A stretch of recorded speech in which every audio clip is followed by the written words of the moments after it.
You are listening to Viewpoints from PlaceCloud.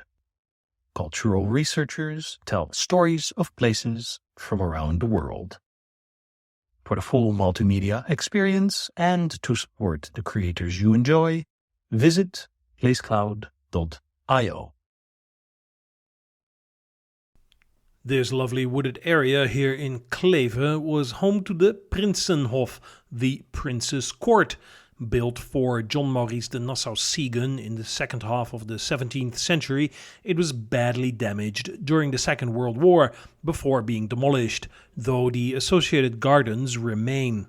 Maurice had received the title of prince not of Kleve but of his native Siegen, elsewhere in Germany, in 1664 from the Grand Elector of Brandenburg, which in a way closed the narrative arc for Maurice, who by that time was in the twilight years of his very successful career, in which he had made his fortune as the Governor-General of Dutch Brazil for the Dutch West India Company.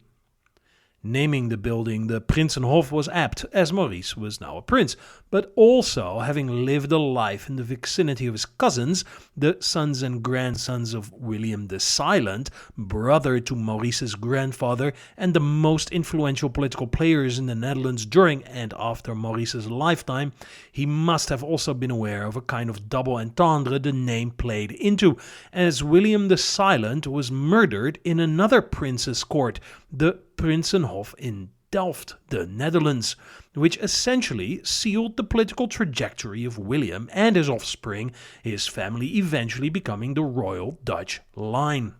Perhaps Maurice, with the construction and naming of his Prinzenhof, was telling himself and for those who understood that in his mind he had now achieved his aspirations, parity with his cousins.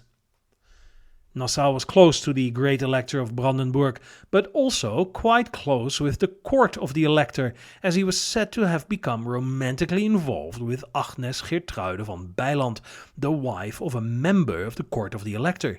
So closely involved, in fact, that according to some sources, Nassau gifted Agnes the Prinzenhof in Kleve, the sumptuous mansion he had built in the classical style and decorated with works of art by, amongst others, Albert Eckhout, one of the painters Nassau had brought with him to Brazil. That said, the evidence of his gift is not quite clear-cut. Having lived long before social media, where the lives of politicians and celebrities can be exposed in their most intimate details at any time, very little is known about Maurice de Nassau's love life, and he is not known to have had any children, legitimate or not. Perhaps Nassau was really discreet. There isn't much published in academic publications or other reliable records on the matter, but we can pick up a few hints here and there. In July 2020, the Diario de Pernambuco, the oldest newspaper in circulation in Latin America, published As Amantes de Nassau, that is, the Lovers of Nassau, signed by Leonardo Dantas Silva, perhaps the state of Pernambuco's most renowned historian.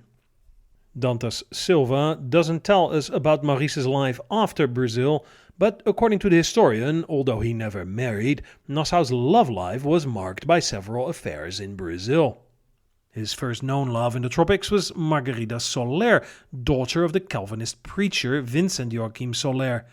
The source, according to the historian, was Friar Manuel Calado, a Portuguese man who lived in Brazil for around 30 years in the captaincies of Bahia and Pernambuco, and who witnessed various events during the Dutch invasions of Brazil and was a personal friend of Nassau. Calado also provided information on the end of the affair, as Nassau left Margarida for the daughter of Sergeant Major Cornelio Bayer. However, his longest romance would have been with no one less than Dona Ana Pais, the wealthy plantation owner of the Casa Forte mill. The evidence is circumstantial but documented in a publication from 1886 by José Gino Duarte Pereira in issue 30 of the Revista de Instituto Arqueológico Pernambucano. In a letter to Nassau, Ana Pais writes, "Your Excellency, as we owe all obedience to our superiors, all the more so to Your Excellency, from whom we have received so many honors and bounties, so this mood makes me dare to ask Your Excellency to accept 6 boxes of white sugar. Your Excellency forgiving me for my boldness, as my mood is to serve Your Excellency, and I ask God to increase Your Excellency's life and condition for the protection of his captives, from Your Excellency to the very obedient captive Ana Paz. Ana Paz was described by Friar Manuel Collado as the most resourceful woman of all there were at the time in the captaincy of Pernambuco, and she was a wealthy, empowered woman in control of her own world in a Brazil that was even more patriarchal than it is today. Leonardo Dantas Silva says that Dutch historian Harold S. van der Straten offers more details about Nassau and Ana Paz's involvement. Ana Paz was the widow of a wealthy sugar farmer, Pedro Correa da Silva, and the ex-fiancée of Portuguese rebel leader André Vidal de Negreiros. Her relationship with Nassau would have been intense, and when it began to become serious, Nassau would have arranged her marriage to Charles Tourlon, who was guaranteed the position of commander of his personal guard and secretary of government. But supposedly their affair continued even after the wedding, arousing the fury of Anna's husband, who denounced Nassau to Frederick Henry, the Dutch stadtholder back in Holland, accusing him of adultery and of favoring the Portuguese to the detriment of Dutch interests. Toulon was arrested, removed from office, and accused of complicity with Brazilians in a revolt against the Dutch. Toulon was then sent to Holland for investigation and, nothing having been proven, was allowed to return to Brazil in the same year, but no longer as a military officer.